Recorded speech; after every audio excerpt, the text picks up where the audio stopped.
राजस्थान के बेरोजगारों की विभिन्न समस्याओं को लेकर बेरोजगार एकीकृत महासंघ के प्रदेश अध्यक्ष उपेंद्र यादव के नेतृत्व में आरपीएससी का घेराव किया गया।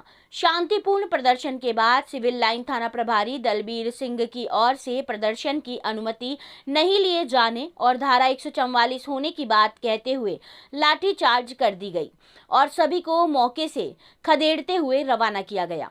बेरोजगार एकीकृत महासंघ के प्रदेश अध्यक्ष उपेंद्र यादव ने बताया कि स्कूल व्याख्याता भर्ती परीक्षा का परिणाम कब तक जारी नहीं हुआ है। इसके साथ ही कनिष्ठ अनुदेशक भर्ती की समस्याओं को लेकर भी जल्द निदान करने की मांग की गई है।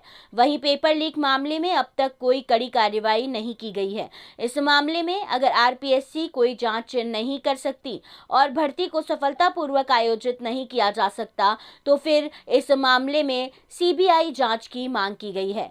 इस तरह की समस्याएं उपेंद्र यादव मीडिया के सामने रख ही रहे थे कि इसी दौरान थाना प्रभारी दलबीर सिंह मौके पर पहुंचे और उन्होंने अचानक लाठीचार्ज कर दिया और सभी को वहां से खदेड़ दिया। उनका कहना था कि आरपीएससी में सब इंस्पेक्टर भर्ती के इंटरव्यू जारी हैं और यहां धारा 144 भी लागू है। इसके बावजूद भी बिना अनुमति के यहां पर विरोध प्रदर्शन करने के साथ ही नारेबाजी की जा रही थी और इसे लेकर पुलिस की ओर से सभी को समझाइश की गई, लेकिन किसी ने सुनवाई नहीं की। इस लाठीचार्ज के चलते युवाओं और बेरोजगारों में खासा रोष व्याप्त है और इसे लेकर सभी अपना आक्रोश भी जता रहे हैं। पुलिस द्वारा उपेंद्र यादव के साथ ही कुछ अन्य बेरोजगारों को हिरासत में लिया गया है, जिनको थाने ले जाकर पूछताछ की जा रही है।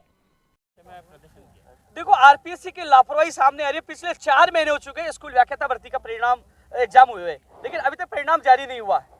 तो जल्द से जल्द स्कूल व्याख्याता भर्ती परीक्षा का परिणाम जारी किया जाए, क्योंकि रीट के एग्जाम से पहले, क्योंकि 6000 लोगों का चयन हो जाएगा तो 6000 लोग रीट में नहीं जाएंगे शिक्षक भर्ती में, जो फरवरी में आयोजित होने वाली है। इसके अलावा कनिष्ठ अनुदेशक भर्ती की फाइल नियम अप्रूवल के लिए आई हुई है, उसको भिजवाइए।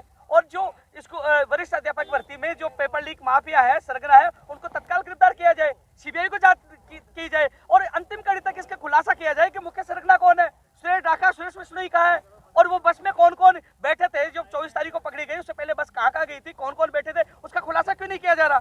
सरगना कहाँ है, तो ये खुलासा नहीं कर पा रहे तो सीबीआई को डाल दीजिए। लेकिन हम मांग कर रहे हैं आज कि स्कूल व्याख्याता भर्ती परीक्षा का परिणाम जल्द से जल्द जारी किया जाए और कनिष्ठ अनुदेशक भर्ती का जो मामला है, जो फाइल कई महीनों से यहाँ घूम रही है, उसको तत्काल जयपुर विभाग में भिजवाई, जिससे युवाओं की भर्ती की विज्ञप्ति जारी हो सके। तो इन तमाम मांगों को लेकर आज हमने आरपीएससी के सामने प्रदर्शन किया है। लगातार पूरे प्रदेश में हर जिले में युवा आक्रोश महारैली निकाल रहे हैं। विधानसभा का घेराव भी किया था और जब तक युवाओं को न्याय नहीं मिल जाता तब तक हमारा संघर्ष सड़कों पर चलता रहेगा। मैं कांग्रेस सरकार को कहना चाहूंगा कि आरपीएससी की कार्यप्रणाली में सुधार होना चाहिए।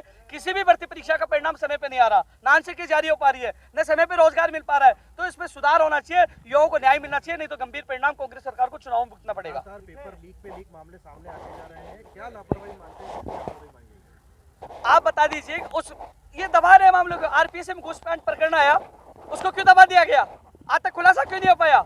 सेकंड गेट में जो बस पकड़ी गई, कौन कौन बैठे थे, उसको क्यों दबा दिया गया। अंतिम कड़ी तक जांच क्यों नहीं जा पा रही। कहीं ना कहीं मिली भगत माफियों की, अधिकारियों की और नेताओं गठजोड़ है, जिसकी वजह से पेपर लीक हो रहे हैं।